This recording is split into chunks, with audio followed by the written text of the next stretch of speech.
Thanks for coming. My name is Naomi Ratty, and I'm the president of the Landscape Architecture Student Association. I'd like to thank you for joining us today. We're going to start off this lecture by giving a land acknowledgement. The University of Manitoba campuses are located on the original lands of the Anishinaabe, Cree, Ojibwe, Dakota, and Dene peoples, and the homeland of the Métis Nation. We respect these treaties that were made on these territories.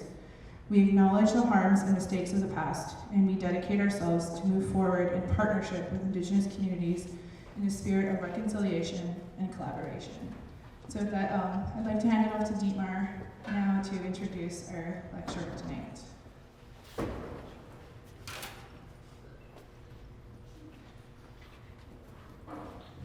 So good evening. I'm a little surprised because I just got told that I should introduce Chris, and I'm completely unprepared. So I will keep it short. One story I want to share is last year when I was on sabbatical, and I shared this today with a group of students, I got an email actually from Naomi. No, the emails, you're on sabbatical and you don't want to get because you enjoy your splendid isolation, the distance from the place a little bit. And she was asking actually if we could organize something, having Chris Grosset and other people working with indigenous communities. And then I felt happy because I emailed back telling her he is already booked for a presentation. And the reason why I tried to suggest to have Chris here was not because we know each other, I didn't know him at all. Another person was here, a journalist, someone was asking for an interview, and he told me he once met a landscape architect here in Canada, and that person took him on a tour far north. I'm talking about Brian Barth. I hope you remember him. And he was so excited about the tour he got from you. And I thought, we should have him as well, sharing his experience, working with northern indigenous communities. And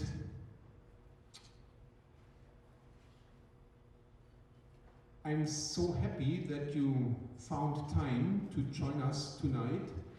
And I can't share very much, you know, because I'm not so much interested in reading these letterheads, you know. You are a landscape architect and a gardener, and I think the work you will present is almost self-speaking, and it doesn't need more introduction. So welcome Chris Grosset for this presentation. Thank you for being here tonight.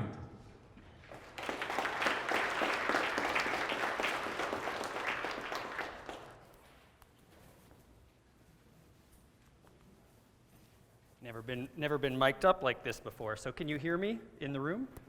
Excellent, thank you very much. I really want to thank you for welcoming me here today, and before I start telling you about my journey and my words, I have a video to share with you so that you get the introduction from another source.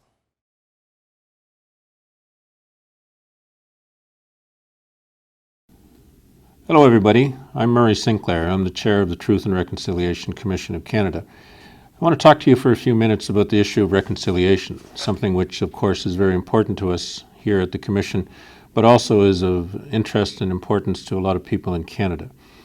One of the things that we at the Commission have discovered is that it took us a long time to get to this point in terms of the relationship between Aboriginal people in this country.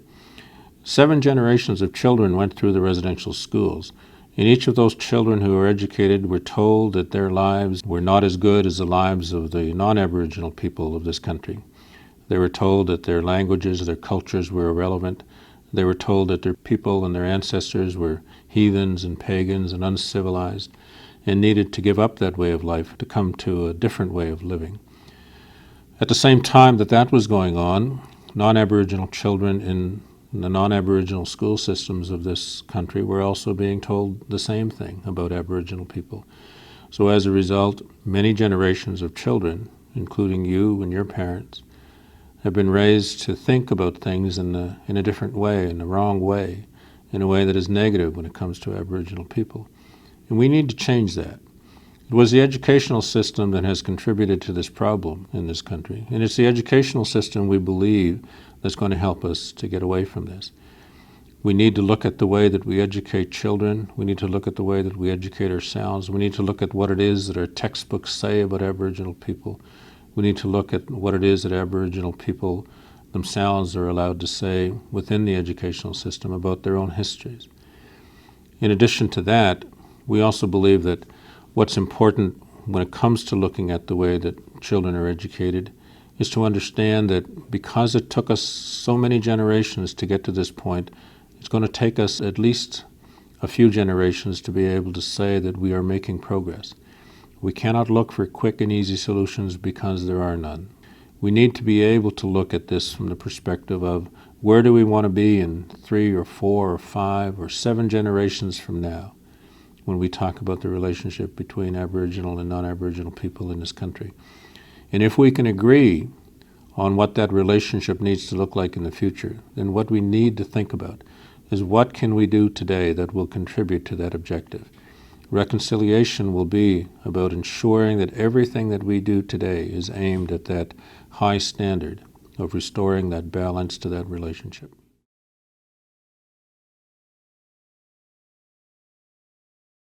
So I want to just thank the National Centre for Truth and Reconciliation, which is here at the University of Manitoba, for granting me permission to share that video with you. And I felt it was an important video to start with because Senator Sinclair is speaking about education and the journey of learning. And when I was asked to come and give you a lecture about my experience of 20 years working with Indigenous communities, I felt that it was important to really talk to you about it from the perspective of this being a learning journey.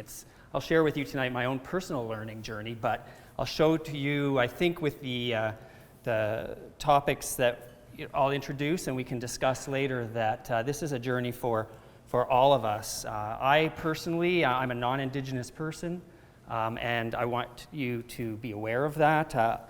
But for my 20-year career, I have been working very closely with Indigenous communities, actually exclusively with Indigenous communities, and I've also been very active as an advocate within my own profession, which is landscape architecture, to see that as a profession, we are more aware of Indigenous people, Indigenous landscapes, and the truth that Indigenous people in Canada have lived. If we take the responsibility of being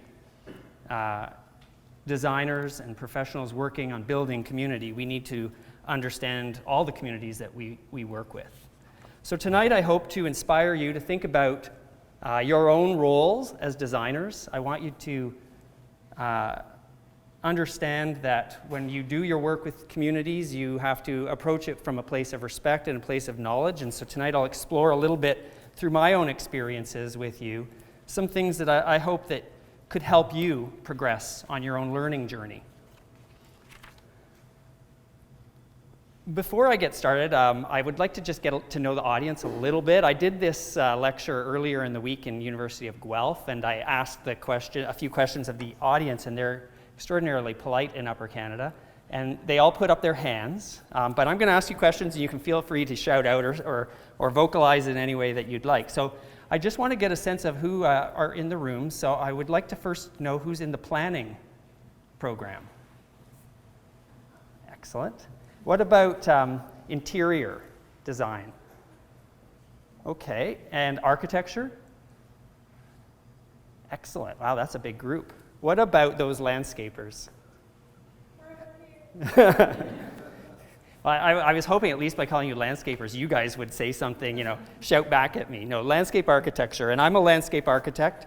And anyone from another faculty or just a visitor tonight to enjoy the lecture? Welcome. Thank you very much for coming.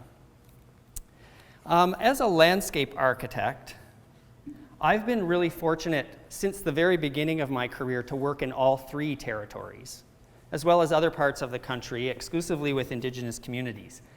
And part of the journey for me was that I started my career basically with no knowledge of where I was actually practicing. So I went up there, I knew it was a location, and I was very interested and attracted, but I didn't have the grounding from my education to help me do the work. And so over the years, there's a number of key documents that I've really thought have been important to my journey. So the United Nations Declarations on the Rights of Indigenous People, released in 2007, was something that as I read it, and I also read the response in Canada to that document, I was quite shocked by, and it was very important to read it. Comprehensive land claims that Indigenous people have negotiated and advocated for have been a real source of information and understanding for me. And then, of course, in 2015, the Truth and Reconciliation Commission releases their reports on the truth that Indigenous people throughout Canada reported to them over a 6-year period, as well as the calls to action document. And it's in the calls to action that we see that there is an opportunity to enrich the dialogue and the relationship between Indigenous and non-Indigenous people. And for me, I took the calls to action and looked at it and said, I can use information that the Truth and Reconciliation Commission have shared and understand that I am very much responsible for responding to that calls to action. So those documents, plus the countless people that have been my mentors and my teachers in the territories, have really been what has contributed to me getting experience and then coming here tonight to share some experience with you. So I'm very grateful to them, and I recognize that I am not an expert in what I'm talking to you about tonight. I talked to some of the students today, and the more I learn, the more I understand how far I still have to go to really be able to work in a cross-cultural setting, which is what I do every day. My work is in a cross-cultural setting.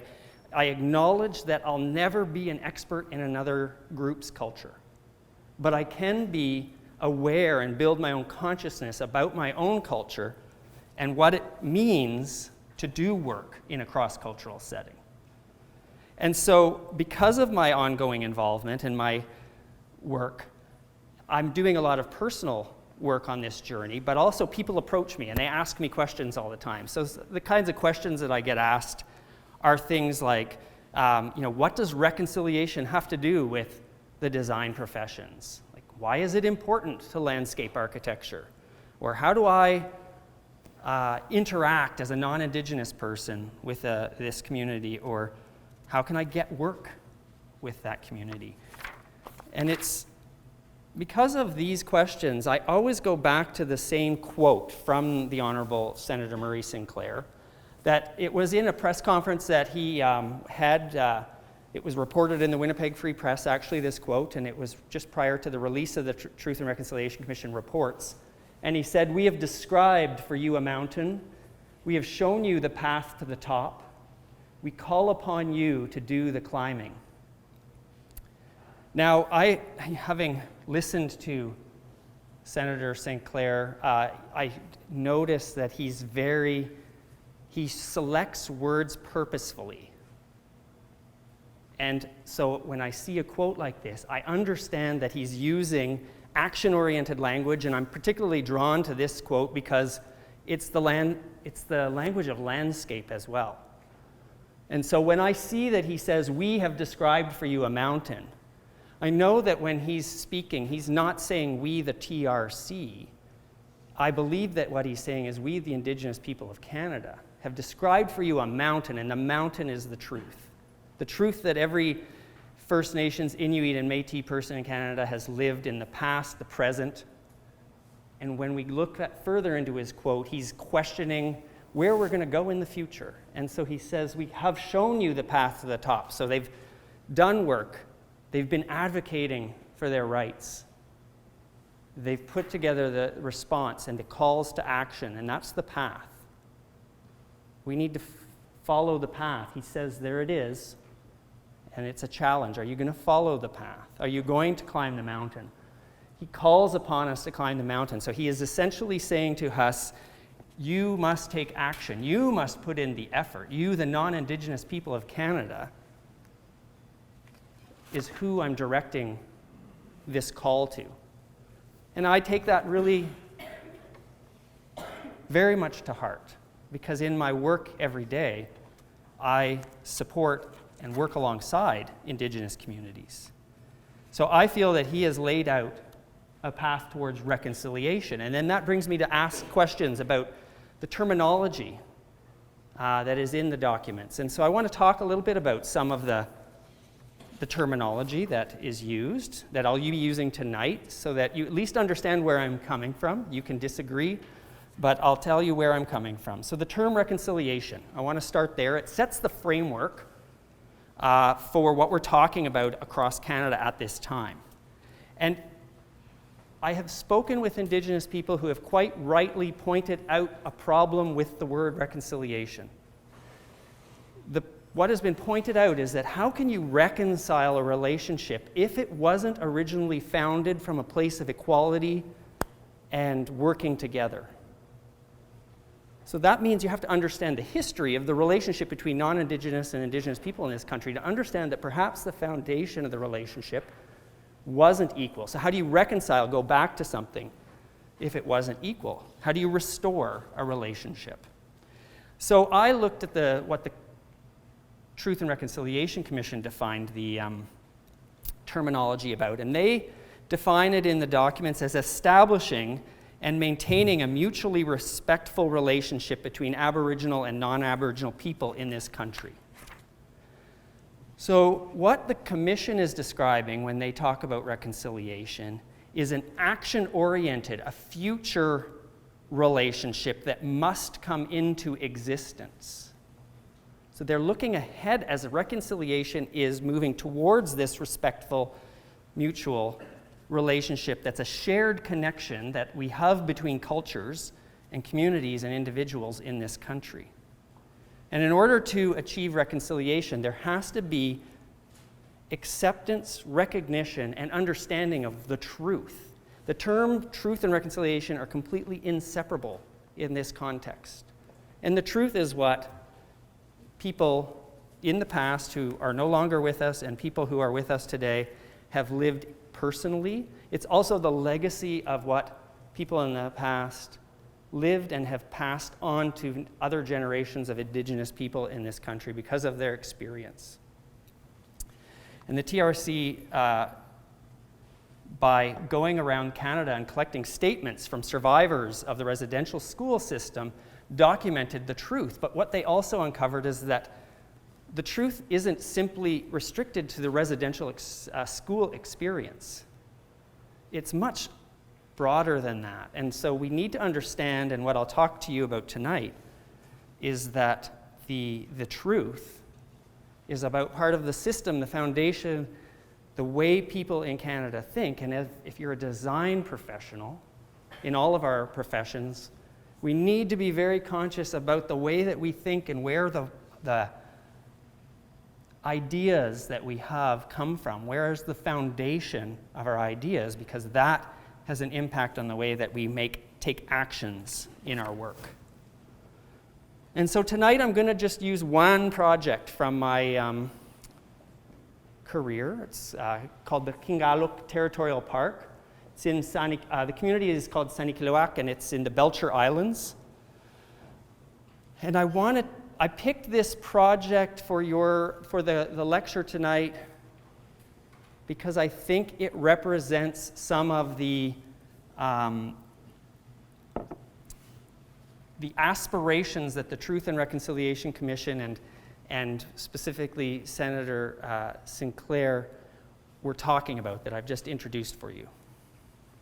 So the aim of my talk through looking at Gallop is for you to start to see that achieving truth and reconciliation, achieving reconciliation is as process. So I'll talk to you about process tonight. And I also want you to see that it's a journey. That's why this is about following a path. And I'll share you the journey that I took and this community took, but you all have a journey to travel yourselves. And so I hope that through sharing some ideas that we've experienced in this project, it will help you think about being conscious and respectful in the way that you design in your own future careers. I'm sorry, I'm just going to go back and explain this graphic here. I'm going to structure this particular project under a framework this is the framework that informs most of the projects that I work on, and it doesn't matter the purpose of the project or the scale of the project. I think these steps are critical. First is context. And with context, we need to be thinking not just about where the place is geographically or what the site looks like, but it's about the historic context. It's the context that the people live and have lived in the place where we're working. You have to understand that in order to have it inform the work. There's understanding then. And this is about understanding where you come from, your own cultural perspective.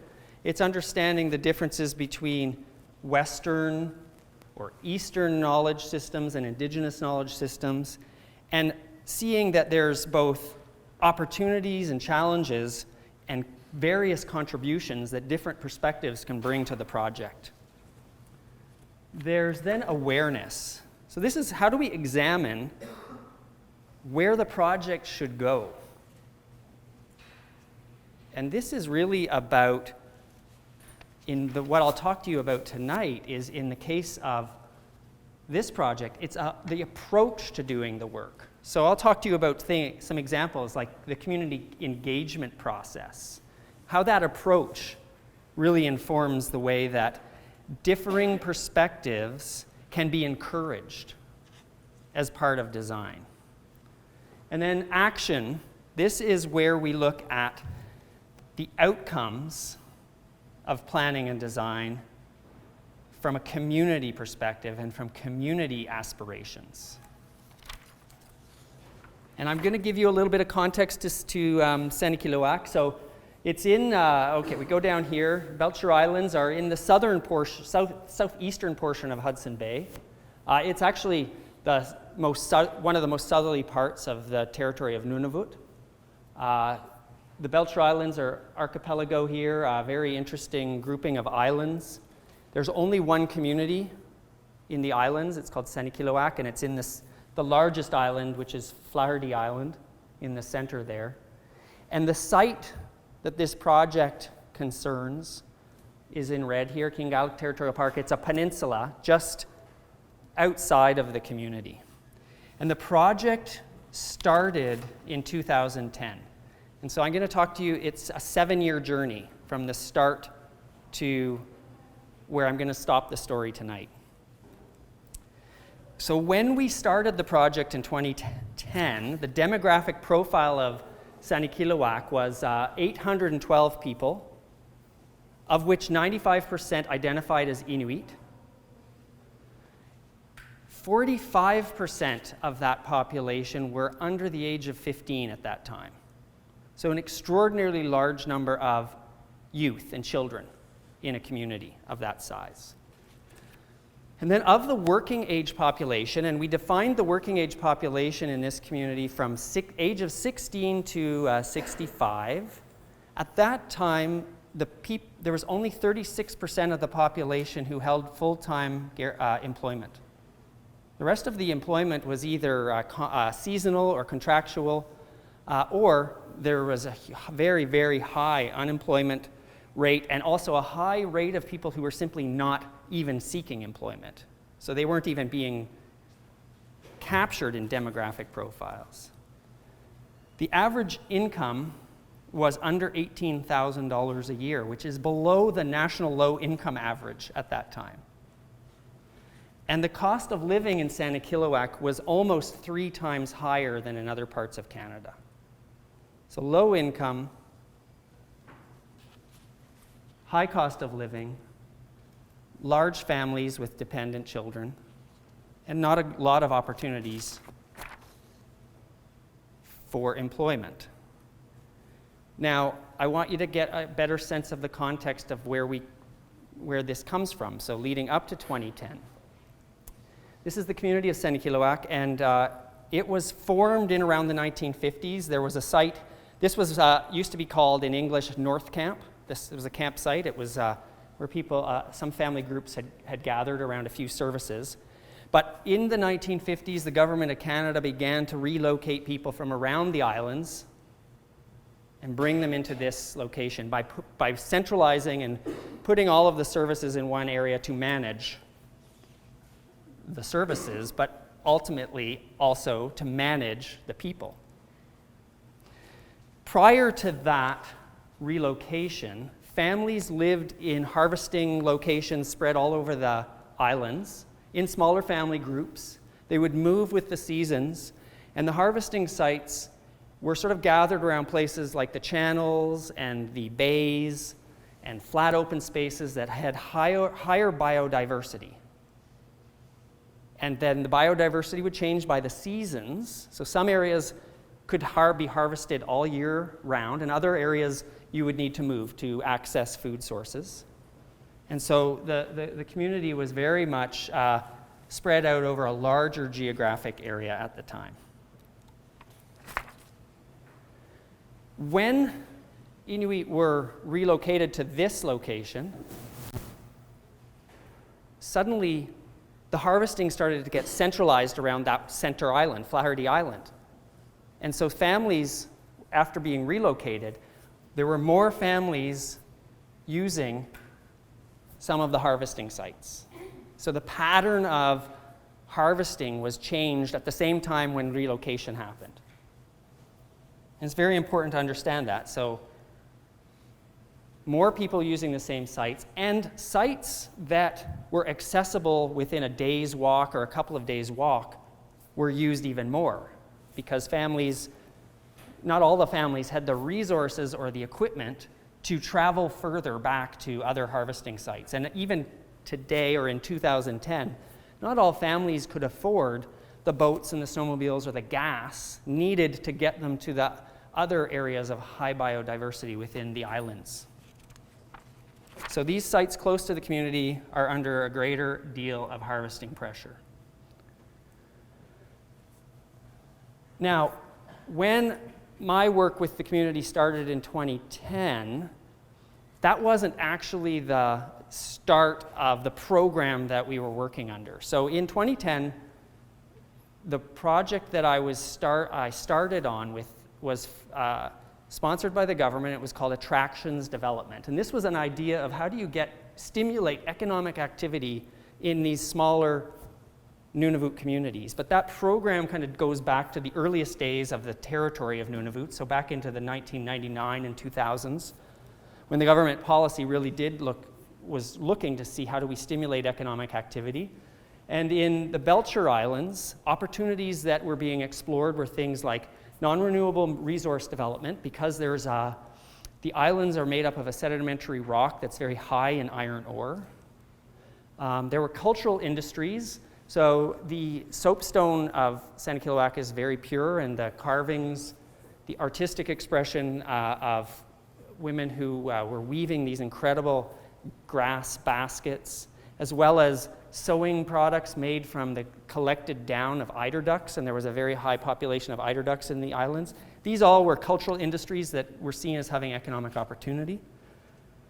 But the tourism sector was what I was being asked to look at. And so Attractions Development, this program or policy that they were looking at, saw that there was potentially opportunities in tourism, and the definition of attractions development was left fairly broad so that various opportunities could be explored. And so I traveled to the community with a team in 2010, and we were there to talk about attractions development. We sort of explained what that entailed, and it was very clear from the first meeting that the community wanted a different conversation.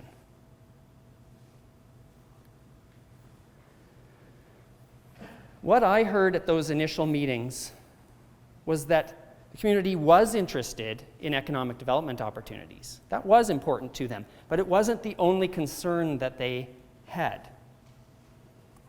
And so from the first meeting, we heard things that the community was unhappy with, but the main thing, or the greatest thing that we heard, was that they were unhappy that once again the government was arriving in their community telling them what was going to be done.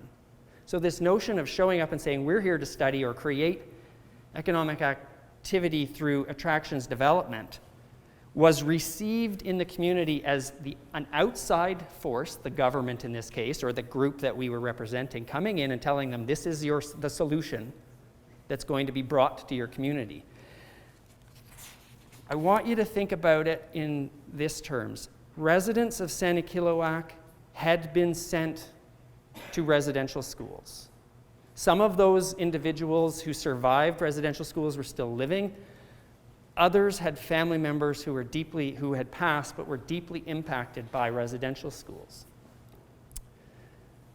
And when we understand what the Truth and Reconciliation Commission was telling us about the residential school experience and the legacy of it, is that it was founded around the Government of Canada's idea of aggressive assimilation. So taking people out of their communities, and specifically taking young people, because the government at the time felt that molding a person out of their culture and into the Canadian or Christian or whatever viewpoint was being taught to them was easier to be done with children. So children were taken to residential schools to be learned and trained into being Canadian and practicing Canadian customs.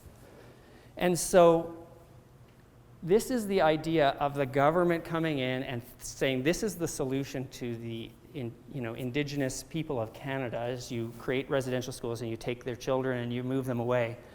But it's also another example of the Government of Canada coming in and saying we need to manage the people of the Belcher Islands and other northern communities by relocating them and putting the services in one location and changing their patterns of harvesting and land use and making the situation that in 2010 I was observing in terms of the reaction the community had when another group was coming from outside and saying to them, this is what is going to be done, this is the solution.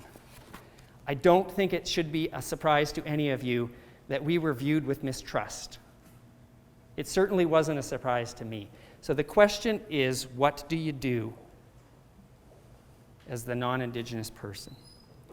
So for me, by that point, I had already had quite a bit of experience. It wasn't surprising that we received that response, but for me, it opens pathways for opportunities for discussion. So when I think about, if somebody says to me, what kind of landscape architect are you, Chris? I was trained when I was a student to be a solutions-oriented landscape architect, which meant that a problem or an issue or a site was presented to me, and my pattern of thinking was, how do I move from that project through to a solution? And I've retrained myself or learned a different path over my career, which is to be an opportunities-based landscape architect. And what that means is that I suppress that urge to create the design solution or to come up with the idea that will be followed through. And I say suppress it because it's a thing that I have to practice, and I'll talk a little bit about that after. But I am very attuned to picking up opportunities and also looking to have discussions so that people can share their own ideas and see other opportunities and create a different path forward in the communities. I'm going to, at those first few meetings, other concerns came up. And I'm going to talk a little bit about all of the concerns through the lecture, but I'm going to talk about first food security. We heard very early on about food security as a concern because we were talking about the land, and I specifically was talking to harvesters and elders and women who were women's groups that were going out onto the land to berry pick and things. And they were saying, have you been to our store lately? Like, look at the costs of our food. And this is an extreme example, a $63 watermelon, but this is common. These types of food prices, this food insecurity issue is common around Nunavut. You'll hear about it, you can read about it in the press. It's a concern. And I would like you to think about a watermelon. This watermelon, perhaps, I don't know if it was grown in California or Mexico or maybe even further away, but it was flown to southern Canada, and then it was flown to Sanikiluaq, because that's how fresh food gets brought into the community. So it all comes into on plane, and the high cost of living that I talked to you about earlier is associated with the high cost of moving goods from the south and bringing it into the north. The cheaper food in the stores in Nunavut communities are processed food. That's just like here, probably in Winnipeg. The processed foods are the cheapest things on the shelf. And if you're a family that, like the demographics I described to you earlier, that have low income, large number of dependent children, you have to buy what you can afford, right? So the less expensive food, the less nutritious food is the stuff that perhaps gets bought more. And I look at these and think, who is making decisions? Because why would you bring an expensive food item that's not part of a traditional Inuit diet all the way up to the north? Why would you make that purchasing decision? And I believe, and I have no evidence of this, but I believe it's because in a lot of cases in northern communities and Indigenous communities, decisions are being made by non-local, non-Indigenous people. And they're bringing their decision-making process into the context of the community. So if you're a store manager who's from a southern non-Indigenous location, watermelon is something that maybe you and your family want to be able to purchase, and you're applying your cultural perspective into the situation that you're working in. And I get that. I mean, I think that sometimes we're so unconscious, we're making decisions and we're thinking about problems or solutions from an unconscious place. And it applies to decision making even around what gets into a store. And so what we had conversations around in the early days of this project in the community was what country food or food sourced from the land was important that communities wanted to have, the community members wanted to have on their tables. And so the food that people were harvesting in Sanikiluaq were berries. So there's various types of blackberries, cranberries, blueberries, akpik. You saw a little orange berry earlier. That's an akpik, which is a cloudberry. Fish, lots of Arctic char, Arctic cod, and sickleback in that area. Seafoods, including mussels, clams, sea urchins, sea cucumbers, and starfish. Various birds and bird eggs. Marine mammals, so several species of seals, whales, and polar bear. And terrestrial mammals, specifically reindeer and rabbits in this island, are consumed, part of the country food diet. So that's the context. We need to think about what the community wanted to be able to harvest, and that I've explained to you the challenges of harvesting and more people harvesting from the same sites, putting pressure on those areas close to the community. The realities of their economic conditions and what's available to them in the store-bought food. And all of this context was really important as the background and the thinking that led to the project. So we haven't even gotten into the project and where it went from here.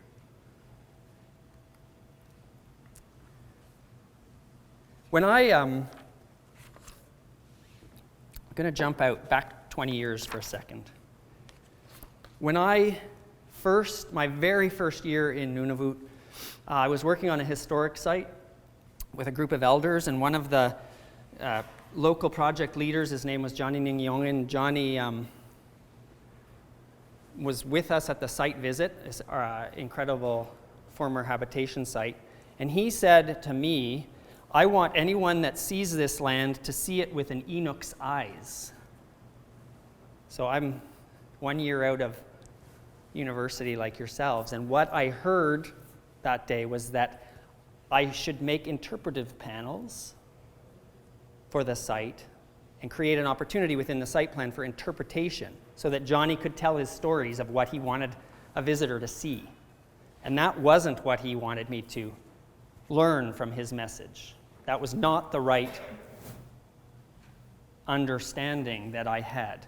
And then a few years later, continuing to work with him and other communities, I started to think that what Johnny had said to me was that I needed to be able to see the landscape as an Inuk person. So I started to think that I'm actually trying to become, more informed in my way of viewing the land, so that I design so that I maybe don't present a lot of built features in the landscape. Keep that intervention to a minimum. But that was not correct either. What I think now, and having had lots of chances to have tea with Johnny and others, is that what the message was that he was trying to convey, and others have been trying to convey to someone like me all these years, is that in their experience, things like land use planning decisions are still made from outside of the community and still not respecting local wisdom, local practices on the land, local perspectives, and their stewardship of the land practices and their principles. And what I come to think that I'm being instructed to do by Johnny and others is that I need to be more innovative in the way that I do my job, so that I'm more respectful of their knowledge systems and the way that they would like to be involved and integrated into the systems that are the foundational systems in Canada for land use planning.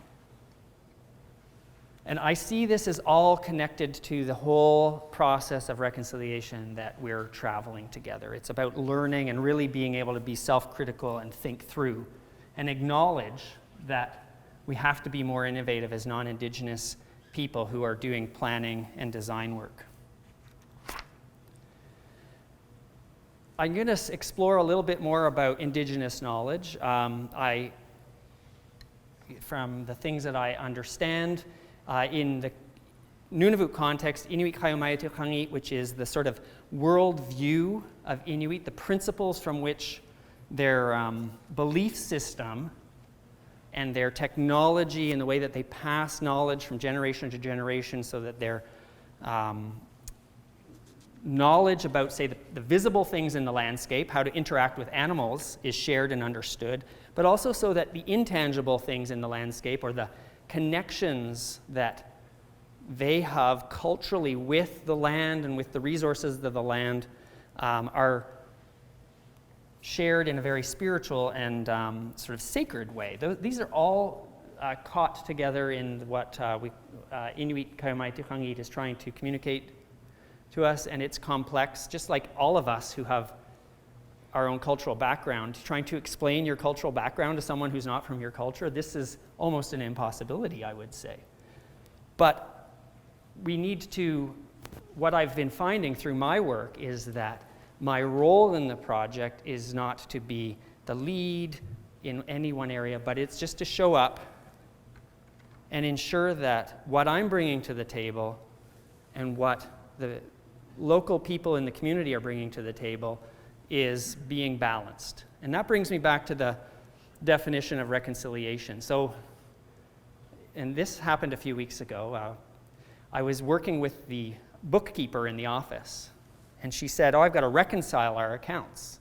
And I thought, what? I was like, oh, she's using that term, and it was in a different context. And so we talked about it, and for her, from an accounting perspective, reconcile meant that we have two different accounts, and that we had to find a way to bring together those accounts for a bookkeeping process, so that, not so that they are the same, but so that they're in balance.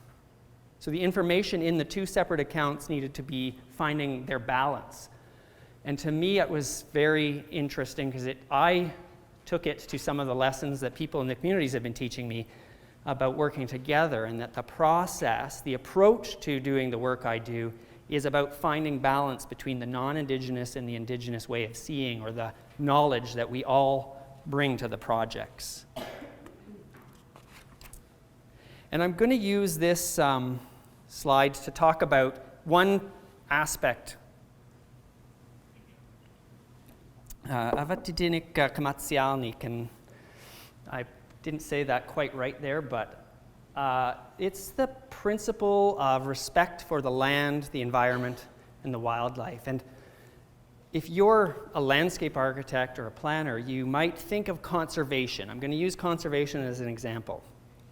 If you're asked to work on conservation, you might think that, or the way that we practice that in southern Canada, from a more of a Western perspective, is that you conserve, or you take the action of conservation by protecting something. So you might set aside a piece of land that you see deserves to be conserved and protected.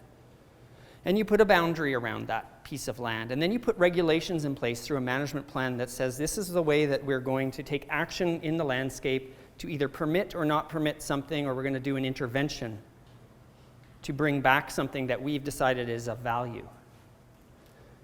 Conservation, as I'm learning from the Inuit perspective, is different. First of all, the creation of a separate type of land, the idea that land use, that you would say that this land is being managed or treated separately or different from that piece of land, is not part of the cultural context. That's very strange, to put a boundary around something. And then from a conservation point of view, the idea that Inuit practice is sustainability, or the stewardship. The action of stewardship involves an active relationship between the human use of the land and the balance in the environment, and harvesting and hunting is absolutely critical to maintaining the balance.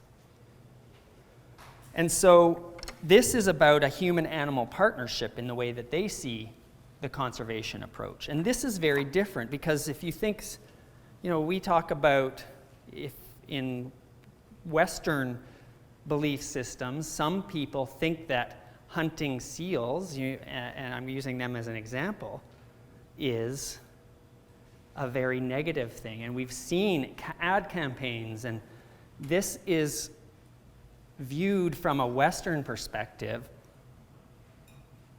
in a very judgmental way. Whereas Inuit, because of the way that they practice their harvesting and their sustainability and their relationship with the seal, is critical to their cultural expression and who they are, their identity.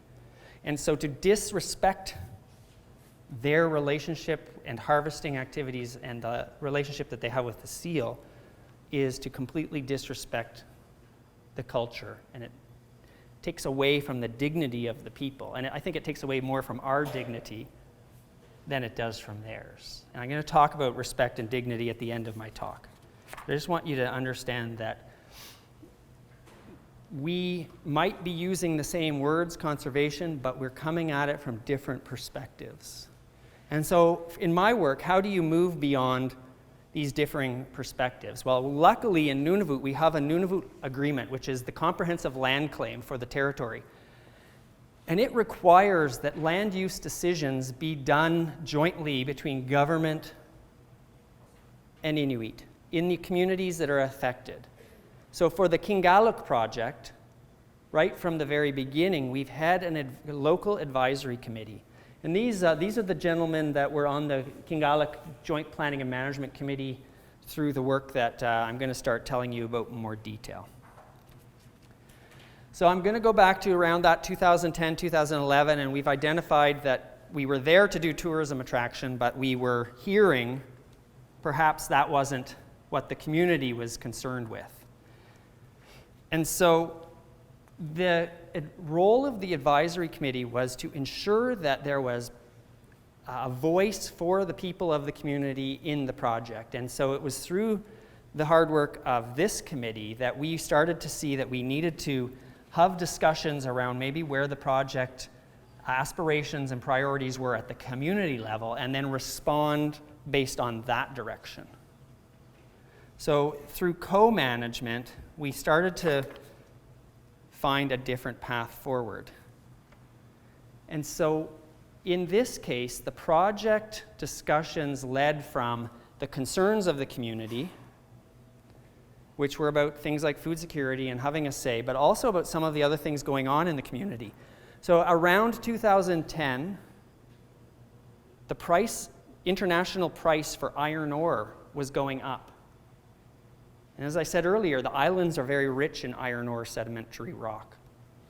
So what was happening is that at the same time we were there talking about our project, a great deal of attention was going to that other economic opportunity, non-renewable resources.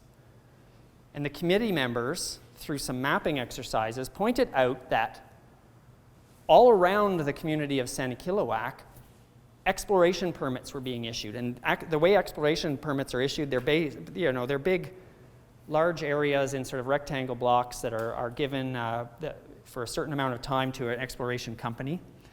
And some engagement with the community is required. But the community was talking to me about their concerns and saying, look at this map. Many of our key harvesting sites, the sites of highest biodiversity, are located within these permitted exploration lands.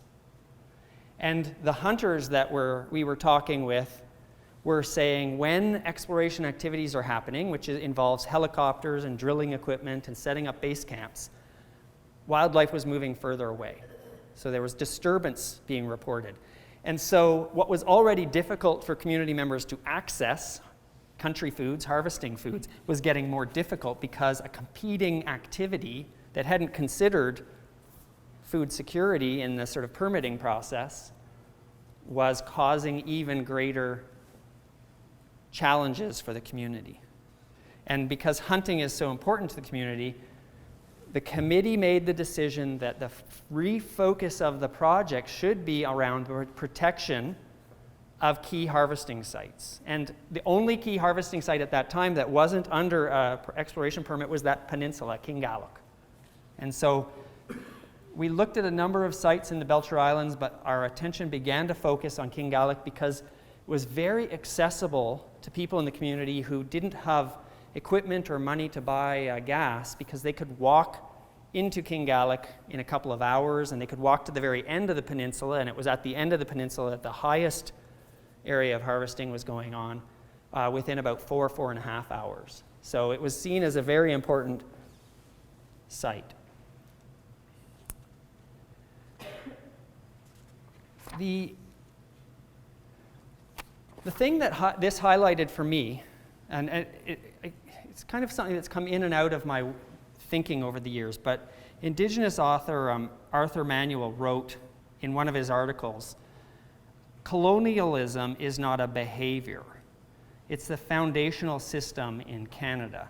And his articles are extraordinary, and he really follows the trail of our foundational system in Canada back to the British North America Act, and then how it led to the Indian Act, and then how that contributed to so many of the policies and programs that have impacted Indigenous people. But I'm going to bring this quote of his into the context of this project, even though he wasn't talking about this project at all. So if we think about colonialism as not a behavior, but as a foundational system in Canada, and we use the example of this project, the behavior, if we are thinking about it from the designer's perspective, the behavior is how we respond. How do we design? How do we plan? How do we think about places? That's a behavior. Our design impulse is a behavior. And the foundational system is our belief system, the perspectives, both conscious and unconscious, that feed into the way that we respond. In the case of Gallop, had we not had the client that we had, so the government of Nunavut was the client. Had we not had that client, I'm not sure the project would have gone the way it did. But we had a client who understood that the foundation from which they were working needed to be changed. They needed to be active partners in changing going forward. And so when the committee came to the government and said it was important to refocus the project, the government responded, yes, let's refocus the project. They listened. And we hear a lot, I hear it anyway, I hear a lot about when talking about reconciliation and Indigenous relationships that, non-Indigenous people need to listen, and absolutely we do. But you have to be more active in listening than just doing it. You have to decide, are you going to be changed by the listening process? And so I'm lucky in that I get to work with clients who see that their behavior is informed by the foundations from which they work at, and that they are willing to have conversations and discussions around changing their foundational system from which they work. So they're listening and they're acting. So coming back to King Gallop, we get permission to refocus the project in around, maybe, I think it was around 2011, 2012. One of the reasons we focused on King Gallop is represented in this diagram, which I know it's hard for you to read. But this is the seasonal harvesting calendar for King Gallop. So we did seasonal harvesting calendar specifically just for that peninsula. So if harvesting was the critical thing and the protection of that was important, we needed to understand what was going on in the peninsula. And so the committee began the process or the approach to the work of understanding, building up the awareness of what was going on there and documenting it so that they could share that awareness with the client, which was a non-Indigenous representative of government. So in the center of this circle, the lettering is small, but it's the 12 seasons of the Western calendar, and then following that is the 6 seasons in the Inuit calendar for that region of of southern Hudson Bay. And for every species that was considered critical species for harvesting, the solid line represents that people were going to this area purposefully to harvest, and the dashed line means that they would sometimes get that species while they were there as sort of an additional harvesting opportunity. So it's opportunistic if it's dashed. So how did we get that seasonal calendar built? Well, what the committee did was we had discussions around the approach to doing the work. So very early on, it was important for the community that they define and the committee define exactly what the work was going to look like. So we had lots of interviews, lots of community engagement sessions, and they were designed in various ways.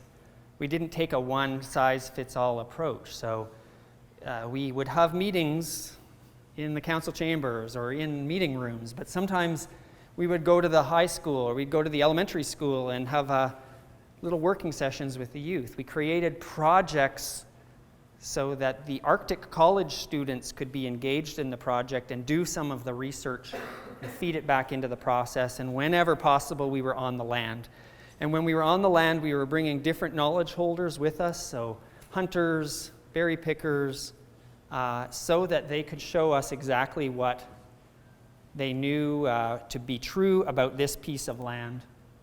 And so sharing information really got to the heart of this area being described as a breadbasket, or one of the most culturally significant sites for the community of Sanikiluaq.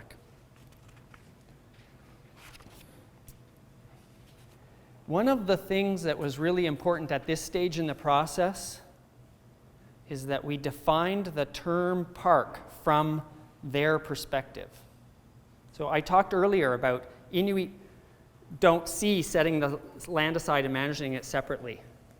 Well, we had already identified that to travel through protection, the legislative framework in Nunavut for territorial parks was the most appropriate legislation that we could use to achieve the objectives of the committee and the community for protecting this site.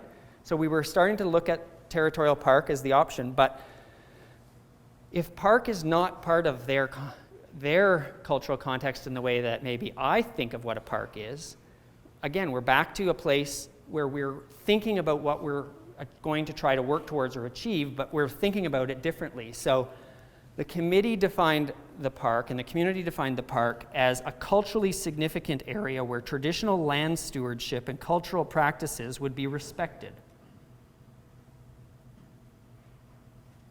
That's their definition.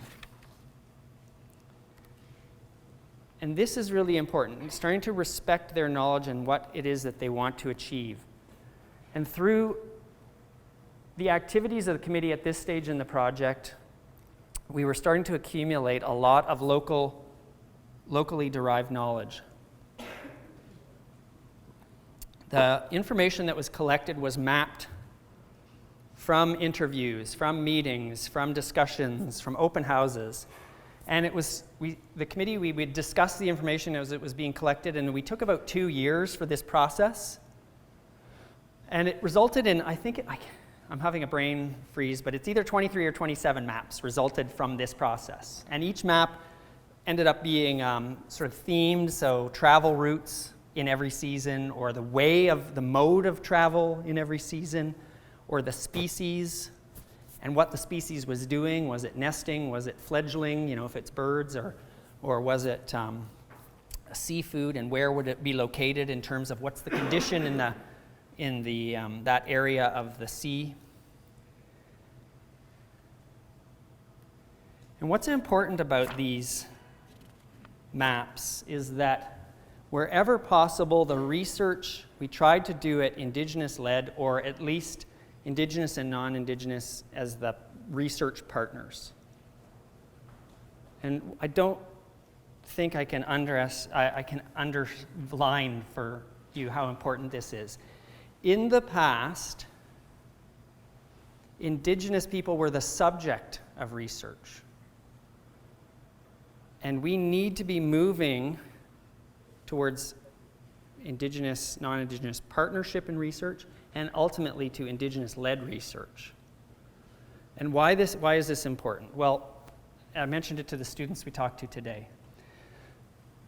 In the 15th century, when colonial expansion was happening, the European countries were motivated by money, by trade routes, by power, competition between the countries.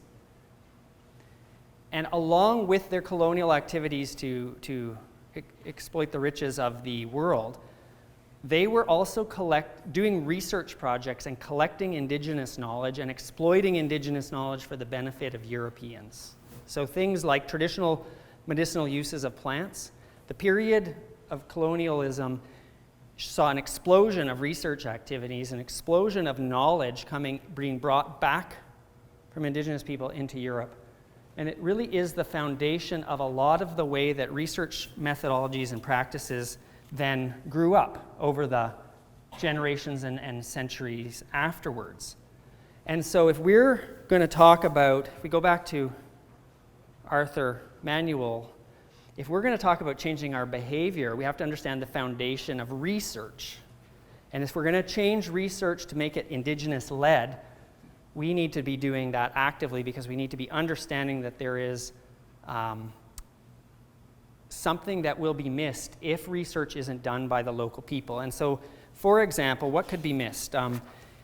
If I were to go and do research with an elder and they wanted to speak in Inuktitut, and I needed to have everything interpreted through an interpreter, and then I was then taking that information and I was interpreting it again to my understanding from my world perspective, the message, the knowledge of the elder is being disrespected. So it's not being collected for what it was being shared. And so we start to compound some of the problems of a behavior that doesn't serve the best interests of the community. The other thing that we did in this initial stage, or this research stage, is we had a conversation around the table about what research meant to us. And so what was interesting is that the client, in this case the government of Nunavut client, defined research and its purpose as providing an inventory of the resources of that area. So really documenting both scientific and Indigenous knowledge, so that that information could be used and could inform planning and could inform management in the future. They saw it had a very practical purpose, research. The committee interpreted research for this project as their opportunity to reconnect to their culture, to reconnect to their cultural practices and to share and show their relationship with the land. So even just in defining the term research, you can see there we're coming from two perspectives. And so having that conversation earlier helped us ensure that the approach and the process that we followed recognized there were differences. And we went into the process moving forward along the path more conscious.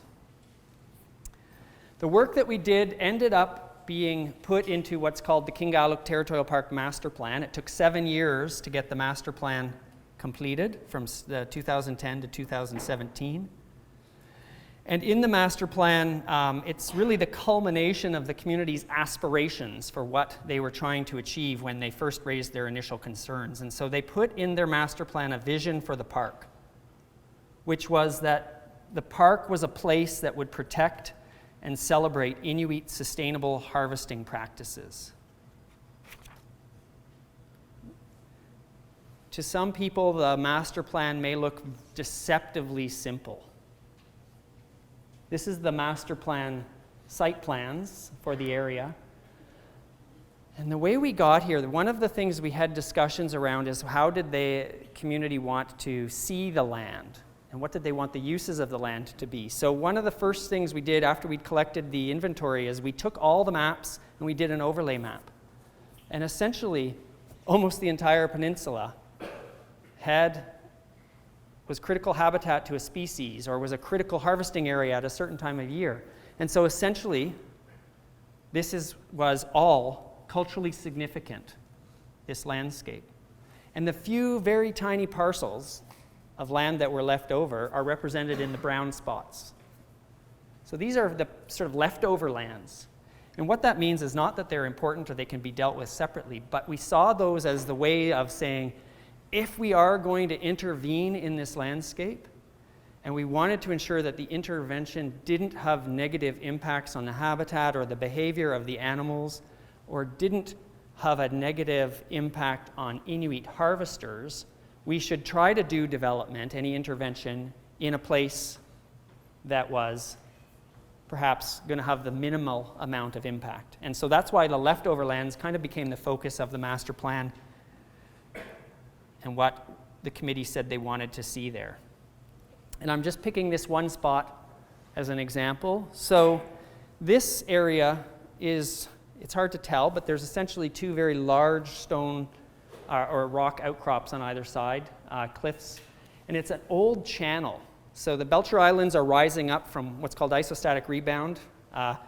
And so there at one time, water would pass through here, but now it's a channel between two bodies of water, and it's very rich and biodiverse, lots of plants, very important for the harvesters, the berry pickers. Lots of birds nest here or feed here.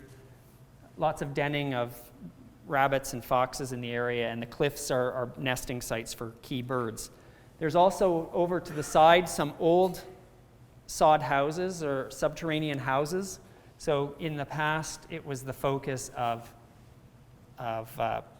the ancestors' living and habitation areas.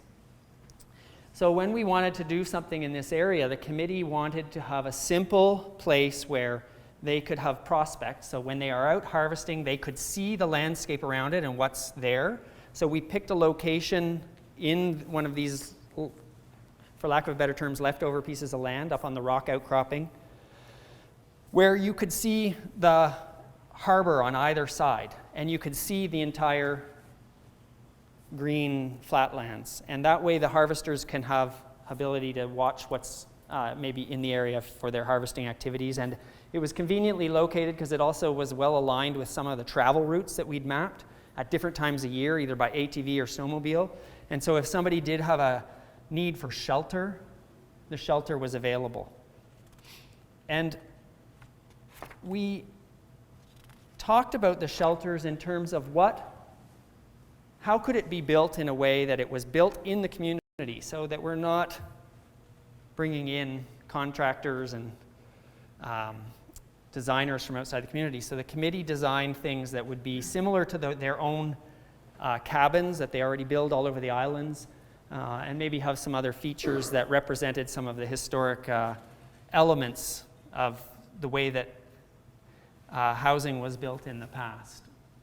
So very simple buildings, but appropriate. The committee also talked about things like the height of a building. So this location in particular happens to be on one of the flight paths of the eider ducks.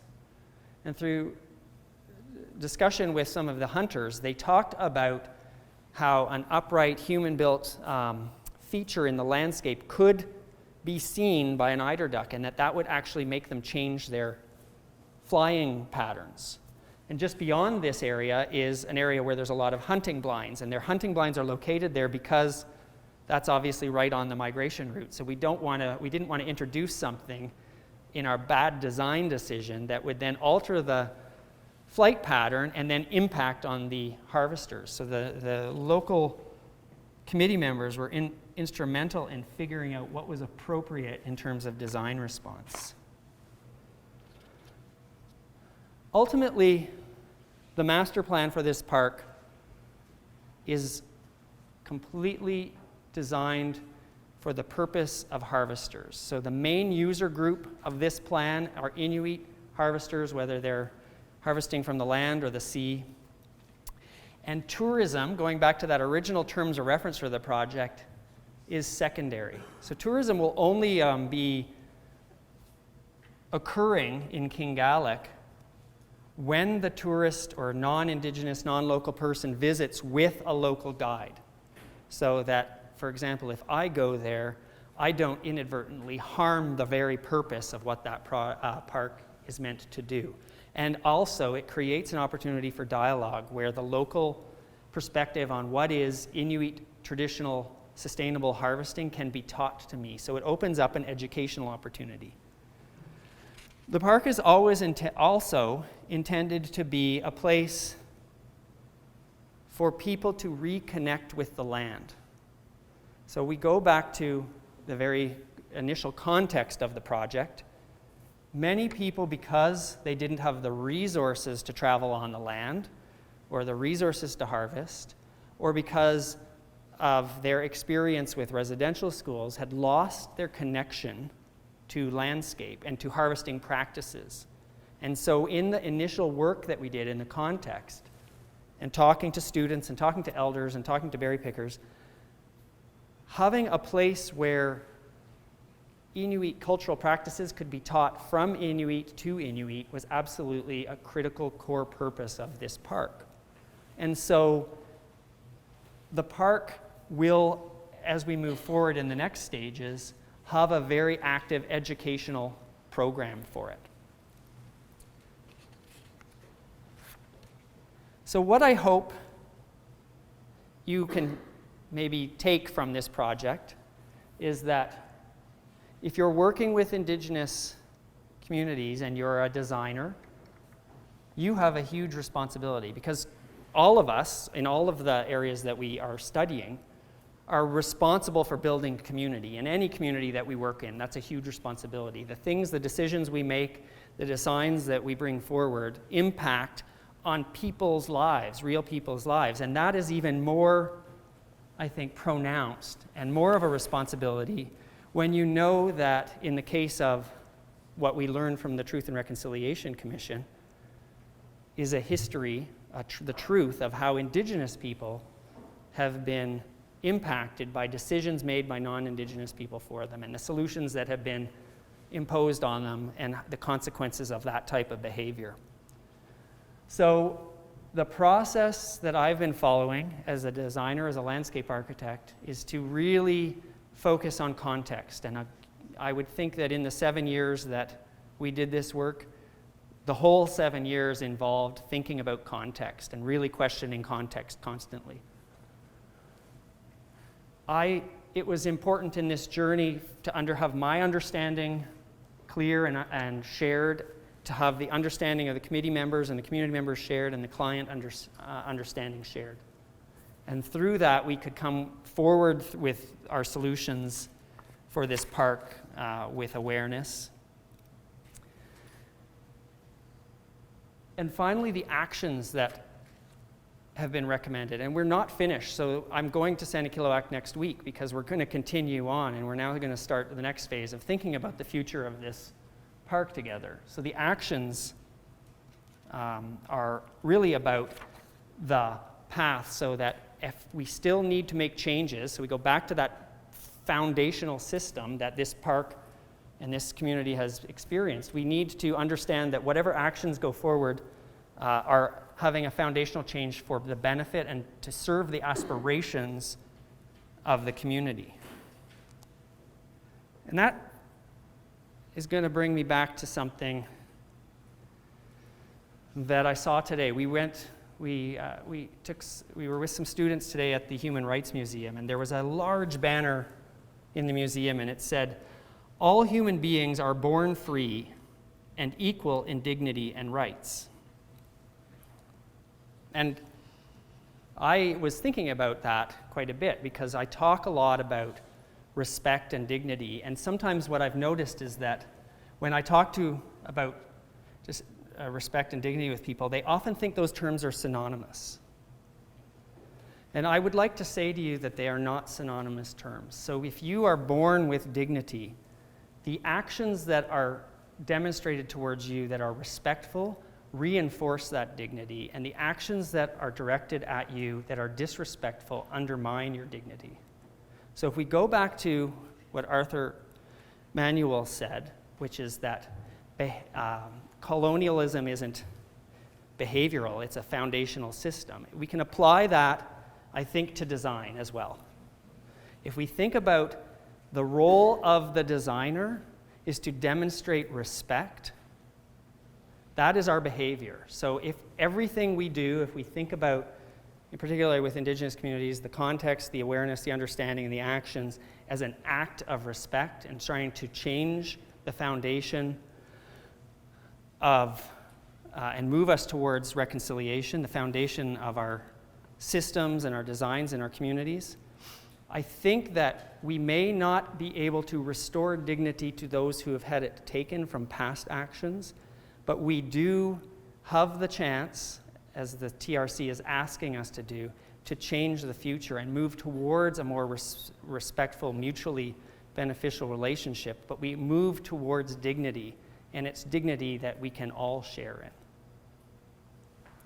So that's the end of my talk tonight, and I just want to thank you all and hope that maybe there's some lessons in here that you can take into your own work, because I'll just finish one last thing. I said to the students today, when I was a student, we didn't talk about Indigenous history or learn anything about Indigenous communities. So I learned it through work, but you are all going to be starting your careers from a much more enlightened and informed place than I did. So I see that the path that you can travel, the contributions you can make, will bring us further, even forward, faster, and do even more remarkable things. So, I'm passing the baton to you, and I just think that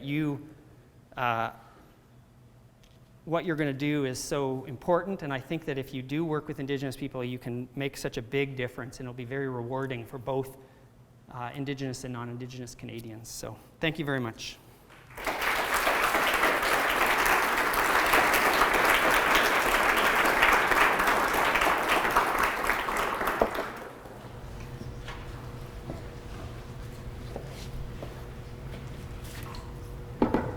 I think we have time for some questions. Are you open to? Absolutely. I know I went a little longer than I was planning to. That's great. So are there any questions from the audience? Richard? Oh, Erin, yeah. Thank you very much for the talk. Mike, I guess I'm wondering about the idea of a sustainable harvest, and whether or not you believe that these practices guarantee a sustainable harvest. It may be heading in the right direction towards it, but how do we ensure that things, that, for example, this site is big enough for this community, and how does a park, I guess, work with the community to manage that? Yeah. I think that's a really important question. So the process that was followed here managed to protect one critical, highly biodiverse site within the Belcher Islands, but there are many, many others that are unprotected. So sustainable harvesting within the context of what Inuit of this community will need to be able to put country food on their tables needs to encompass all of those critical harvesting sites. This project has managed to protect one. So in terms of what do we do next, the committee, the next steps is to talk specifically about the management practices from their perspective of sustainable harvesting for Gallop. But they have had lots of discussions about also where do they want to advocate next for protection, because they do understand that they need to do the practice and the protection, and they need partnerships built so that these other sites can also be protected. So yeah, it's this finding the balance is a challenge, and it's recognized, and we'll see where we go in our conversations in the next few years. So. But advocacy, we talked a little bit about it today. Don't ever underestimate as designers the role that you have as advocates. I think it's absolutely critical that every single one of us, no matter which of our professions you get into, advocate for things that are really important to you. So I choose to advocate for landscape architecture through the Canadian Society of Landscape Architects, and I'm really involved in that and in trying to get landscape architects across the country to be more aware of Indigenous culture and issues and respect Indigenous lands and their belief systems. But we need to also advocate to the government to say, look at things like the land use planning system in Canada and maybe the permitting process for non-renewable resource areas. Maybe we need to be asking questions from a different perspective in that process. So we need to really be comfortable standing up and saying there's more work to be done.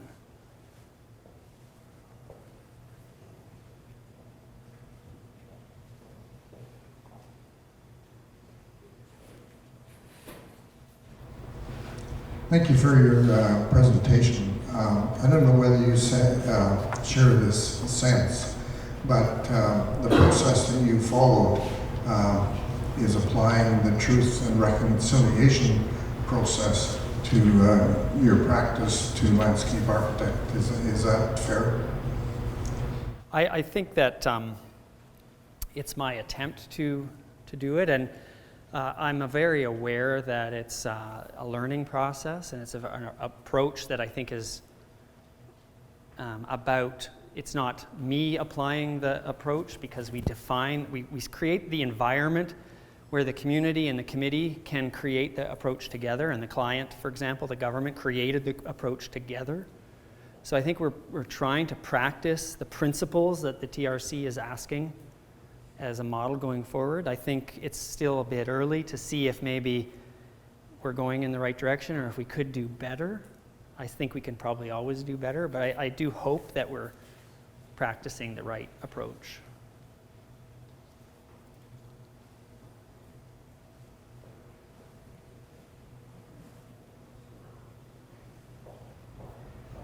While everybody's thinking about something to say, these islands are very strategically located in shipping lanes.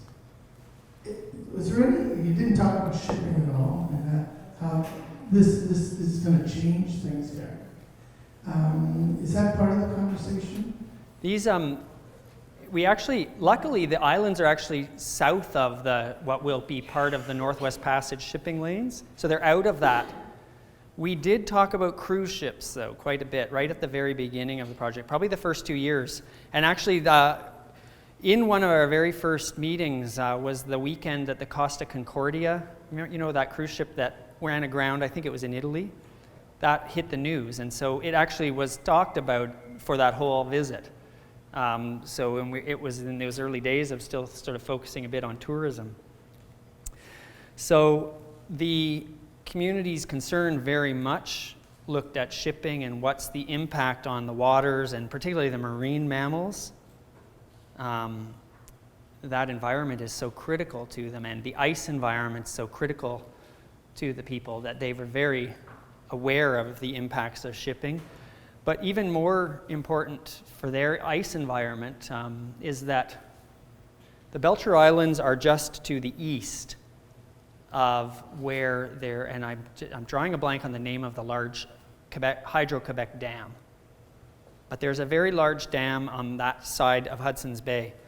And when that dam was created, because it changed the currents of fresh water merging into the bay, the currents around the Belcher Islands were affected. And there's times a year where large amounts of fresh water are released from that dam into the area, and then other times of the year where it's reduced and suppressed. And that, people are documenting the impact of that, and that's what this People of a Feather documentary looks at, is that particular issue. It changed the ice patterns in that area, and then it has also seen a collapse in the eider duck population coinciding with these events. And that is another example of an external activity having a major impact on Inuit culture and Inuit cultural practices and the whole ecosystem. And so efforts are underway by another group on that specific issue. So there needs to be a lot of parallel partnerships to look at these issues are regional, and the further you go north, the lower the biodiversity gets, so you have to have larger and larger areas of land to sustain people. And the biodiversity, when you change the biodiversity, you directly impact the culture and the people. So we have to be really aware of these things as designers.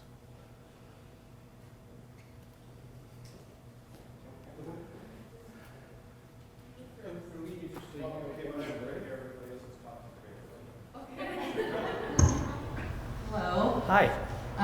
As a non-Indigenous person, you mentioned that you had, the community members were a little bit apprehensive in trusting you at first, right? So I'm just wondering how you ended up gaining their trust and how that helped you with the project.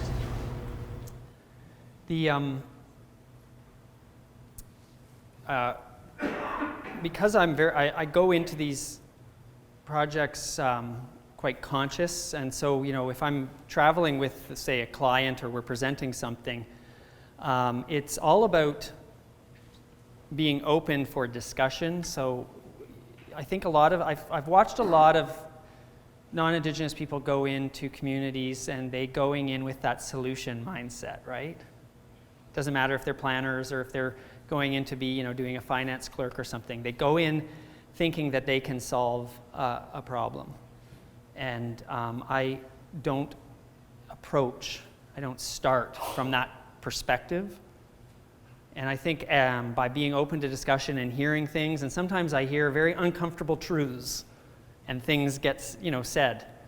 And I try to always remember that this isn't about me, it's about the community. And I try to respect that they need to speak about these things, and I'm open to speaking about them, and then I need to respond appropriately. So I do a lot of personal work so that I am respectful, and then I think that by demonstrating respect, you earn respect. One of the things I've observed is that in the case of non-Indigenous people working in Indigenous communities, quite often the frequency of turnover is very high, right? So I have one client who's had more than 20 people cycle through the same job in the same position as we've been working on this one project over many, many years. So as you can see, that there's no opportunity for a relationship to be built between the community and the government in that case, because that change is such an impact. And it just feeds into a lack of trust, and somebody new is going to come next time and they're going to bring their ideas and they're not going to understand where we're coming from. And I have benefited from longer term relationships and staying with projects, and I often hear, oh, you came back. They recognize my face, they may not know my name or know what the heck I'm doing there again, but once we get talking, it's, there's something about that sustained relationship and that commitment that I think also generates some respect, I hope anyway. I hope I didn't miss this from the beginning. At the beginning, of course, the biggest external shock that's going to happen in the next 100 years in this community is climate change. Can you talk a bit about what people in the community think of that, notice about that? How does it affect their thinking about long-term sustainability and harvesting? Yeah. I've been hearing about climate change from Inuit hunters since the very first project I did 20 years ago, long before I think it was the climate crisis that we're in today. And you work with, I spent most of the beginning of my career I spent my time mostly with hunters on the land, and so working with hunters and hearing the observations of changes in population of things like critical species like caribou, or the change in the habits of the caribou, or the way that the hide or the fat was being developed on the caribou, these cycles that they would normally have followed, there's been awareness that there's change going on for quite some time. And that traditional knowledge, or that Inuit Kaiomai Tuhangi, that passing of knowledge, some of that knowledge isn't applicable because the environment is changing, right? So things, you're hearing more and more about hunters having issues when they're traveling on the land. But we have to align that also. There's other changes going on. So the climate is definitely changing, but technology is also changing. So in the past, young people were taught how to navigate by the patterning of the snow and other conditions in the environment, or by understanding the traditional place names, so that they were navigating by landforms. And now, of course, with new technology, they can navigate by their GPS. So there's less consciousness in terms of the way that we're building the education system. So by places like Kingalip, the hope is that you can create opportunities for traditional knowledge and bringing that land knowledge back into the education system. And that would mean that I think it will address some of the changes that have happened just because their culture is changing in this rapidly changing age of technology. But I think they will have to determine how do they reevaluate the changing landscape and the changing environment, and how do they teach in their new situation. So, I'm not going to answer it for them, because they're talking about it and they're going to determine the solution and how they're going to address it in their own way and through their own education system.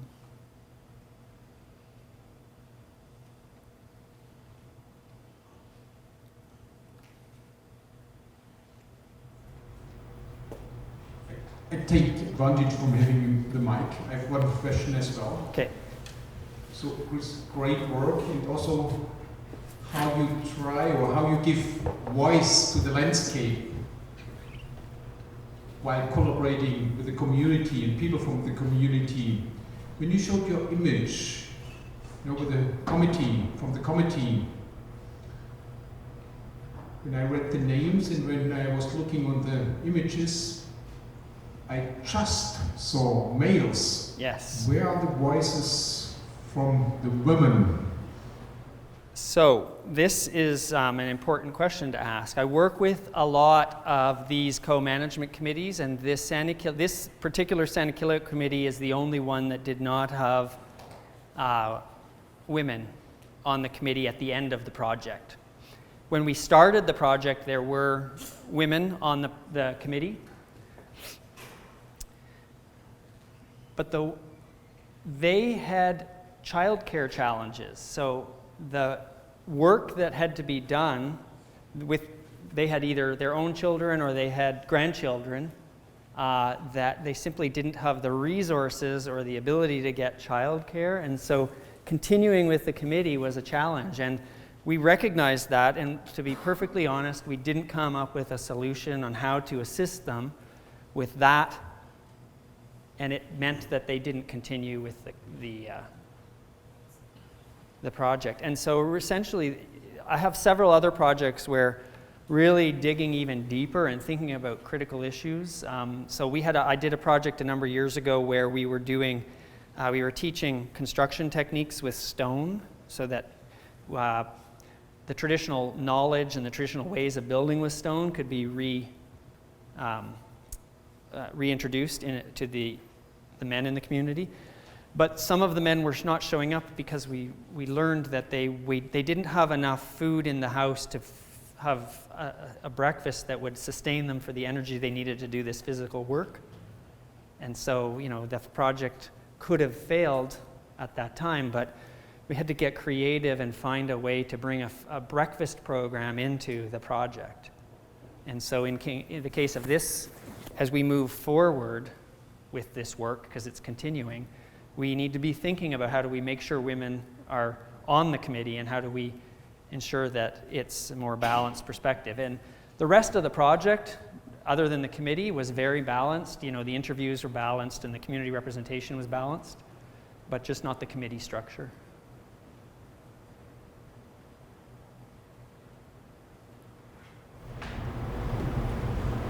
Oh, there are more questions. Okay, Catherine? Microphone. This is such a small question compared to some of the other really great ones tonight. I was curious with the graphic that you developed with understanding and action, and there's a symbol on there that I didn't recognize, the symbol for action, and I was wondering if you could talk a little bit about it. This symbol here? Yeah. This is an ulu, which is a woman's knife. So it's used there's different shapes of ulu and there's different uses. So some of them are for cutting meat, some of them are for scraping hides or cleaning the carcass of an animal, or for cutting up a fish. So that's a knife. That's technology, right? So try to always recognize that technology takes many forms and needs to be respected. We had a conversation today at the museum, about respecting other forms of technology that maybe aren't part of our understanding, but when we use, as a designer, if you're going to bring in symbols and you're going to have representations, you should understand and respect where they come from when you're using them. So. I have a question which follows up Catherine. What is the reason that understanding is before awareness? Isn't it that I get first aware and then I understand? To be honest, it's all of these except for action are basically happening simultaneously. Like, as I say, context is an ongoing part of traveling the path, and awareness and understanding are coming at the same time. For this lecture, I kind of organized it in a way because I wanted to tell you a story in a cyclical pattern, and so that was sort of how I presented it to you. But the path is actually, all of these are happening simultaneously as you travel it.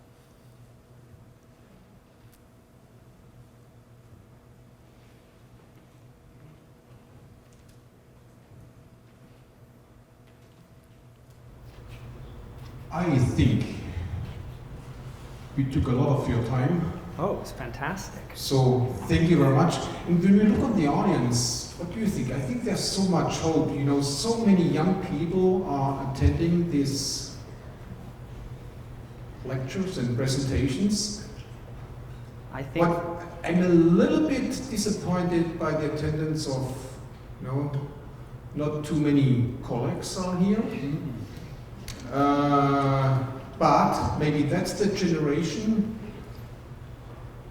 That are going to change it. They will change it and they will carry this on. So hopefully, because you were talking about 7 generations, it at least will take 7 generations. Senator Sinclair used that phrase, yes. So it will be a long-term process. I have one more question, but question not for you, for people in the audience, almost the same you did at the very beginning. So if you don't mind, so I saw 3 people raising their fingers when Chris was asking, to identify yourself. May I ask you, and maybe you as well, where did you get the information about the presentation and what's your background? Because I think it's very important also for us as a facility maybe to reach out, to attract people from outside of the ivory tower. Would you be willing to identify yourself? So I pass the mic to you. We're both from nursing, so oddly enough, we work a lot with Indigenous populations in health and health services, and we're often, in the past, we've been consulted in designing different health centers, that kind of thing. So I figured, let's see the process from the design perspective. Colleen's from the same area.